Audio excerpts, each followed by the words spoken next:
Aloha. Welcome to my channel. Thank you so much for choosing to tune in with me. I'm so grateful. My name is Sydney. I am a psychic energy healer and embodiment facilitator, and I'm here to help you awaken heaven on earth, within and with all. Sounds pretty fun, right? Today I want to talk about embodiment. This is like the most used term in my world. I'm using this word way too much, probably. And I want to talk about what it is, what it means, and why it's really the foundation of effective leadership in today's world. Embodiment, nervous system attunement, recalibrating ourselves to profound levels of presence, calm, clarity, and coherence. So, embodiment, let's define that. What does it mean? It kind of almost sounds like it. You can break it apart. Embodiment. So there's the body, right? And M is meaning inside the body, and a way of being inside the body would be how I define just the word. And simply put, and I really invite you to actually ask yourself, what does it mean to you? Why does it matter? Is it important? Is it something that's been on your radar lately? Why might it be something important to consider at this time, especially?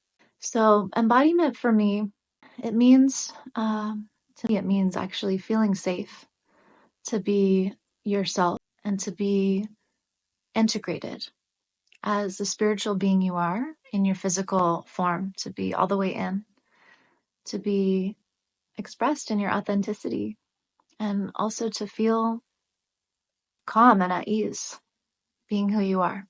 This might sound really simple, but it's actually quite deep. As I say that, what comes to mind is, and maybe you relate, I know in my life, lifetimes of experience of being very uncomfortable, very agitated, very disembodied, disassociated. That was the word I was going to use. And just really a lot of unease with being in the body, because the more we are inhabiting the body, the more we feel. The more access to our perception we have, the more we can perceive about reality on all levels. And the more we feel ourselves, the more we know ourselves, the more we become really intimate with what's going on in our internal world. And then the more discernment we automatically cultivate for what is true for us, what is aligned, and what is no longer aligned, and what is no longer resonant.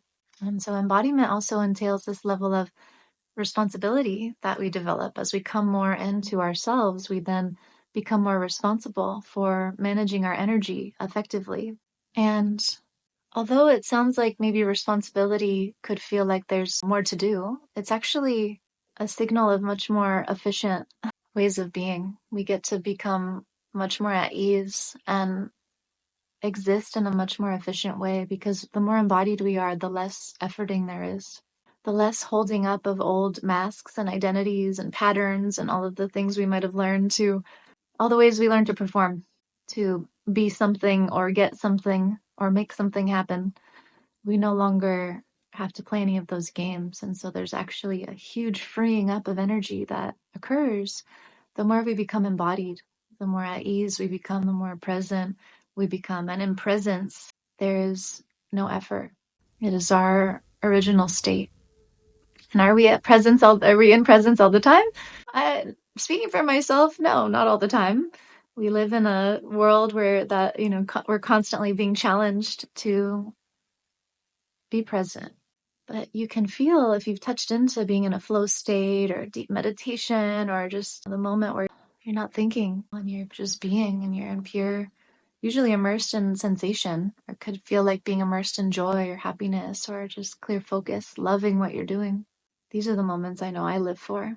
And what if life becomes more of a series of these kinds of moments of flow and presence and ease? And how much more energy do you have to access and then cultivate towards your vision, towards your mission, towards what you truly love, towards healing and transformation and empowerment, and however you want to focus your energy, your life force, your most precious resource. So when I work with leaders and change makers that are the new earth architects of this world that we wish existed, often our work is really anchored in this invitation to embody.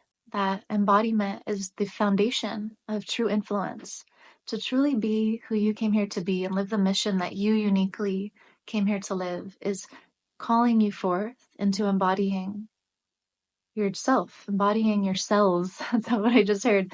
Embodying your cells, allowing your energetic presence to come fully into form. And this is something we can all feel, right? Even if some of the language I'm using might not seem familiar, you can feel this when people are embodied. We tend to call it charisma, presence, right? Executive presence. You can feel it.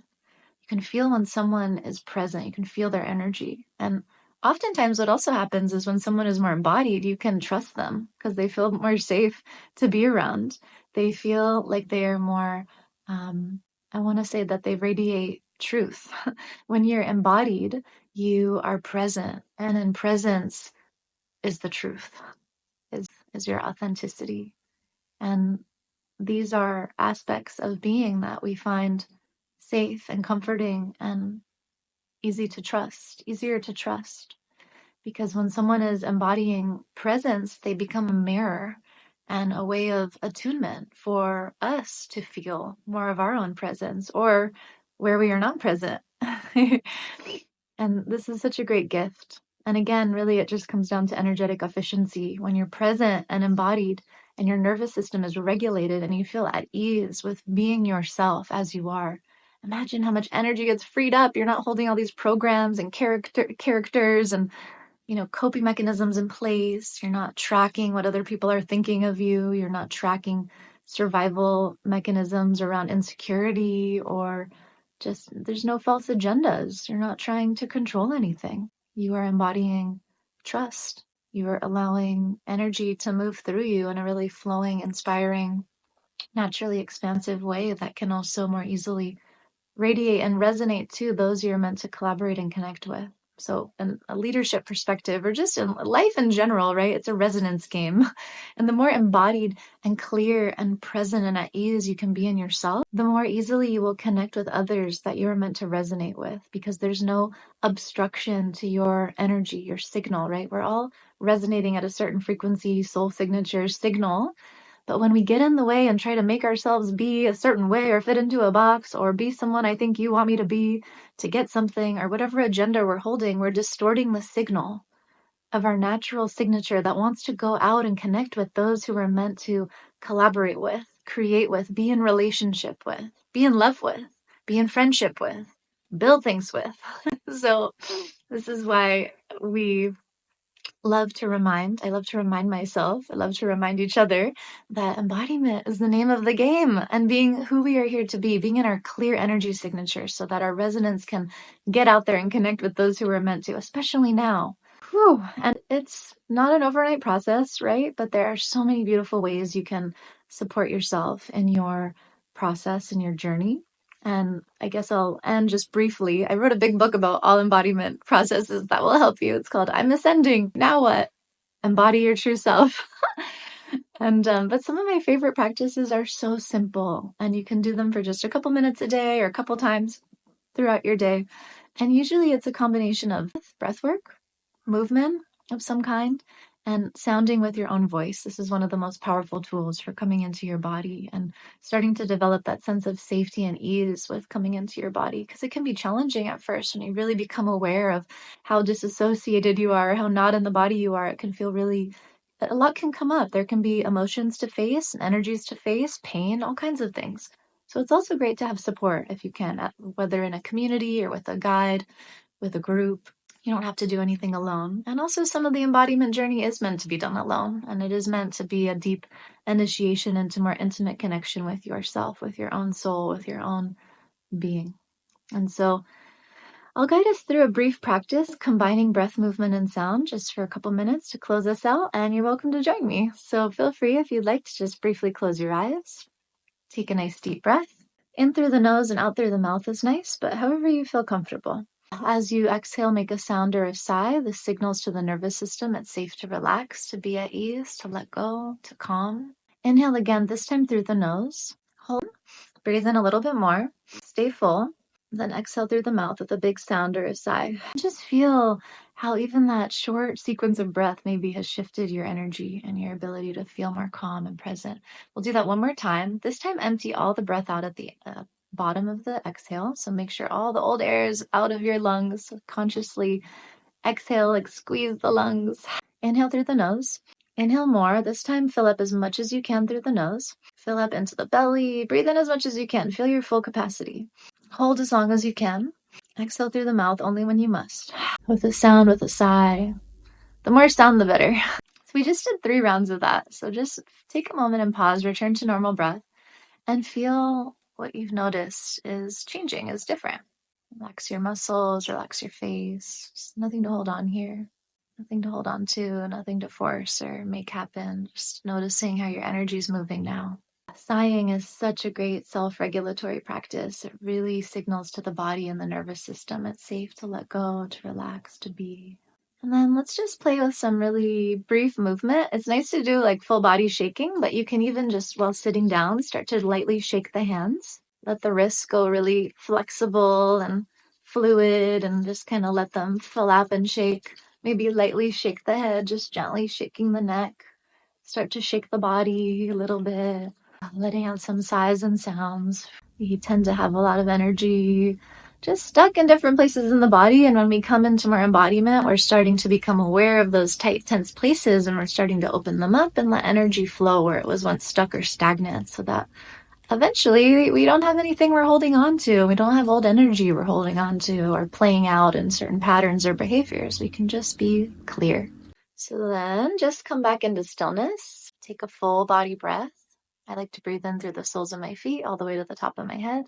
Exhaling with the sound or a sigh. Just feel how your energy is moving. It's just a couple minutes and see. It can be a really small practice like we just did that can be so beneficial. Imagine if you do something like that a couple times a day throughout your day, and you're regulating and you're building more nervous system stability. It's so simple. This is all very simple. These are all ancient yogic practices, and it's time. It's time to remember how to take care of ourselves and our bodies so that we can be present and clear and fully utilized in the unique abilities and gifts that we each came here to give. And my wish sincerely for you, for everyone on earth, is to awaken to the truth of who they are, to their presence, their power, and their soul purpose, and that they remember the way towards what we are all really wanting is through presence. It's here in the present moment. It's attuning our vessels to be receivers, to be highly intuitive, to be incredibly just potent energies, energetic presence. This is who we each are in our own unique way. And our presence is truly a gift, especially in this world where there is so much designed to pull your attention and your energy and distract you and keep you in the mind and keep you in fight or flight or survival or anxiety, comparison, all these old programs. Just breathing all that out. So I'll be sharing more on these topics, and please let me know how this resonated in the comments. It's an honor to share with you. Thank you so much for choosing to take care of yourself and share this space with me today. Thank you so much. Aloha.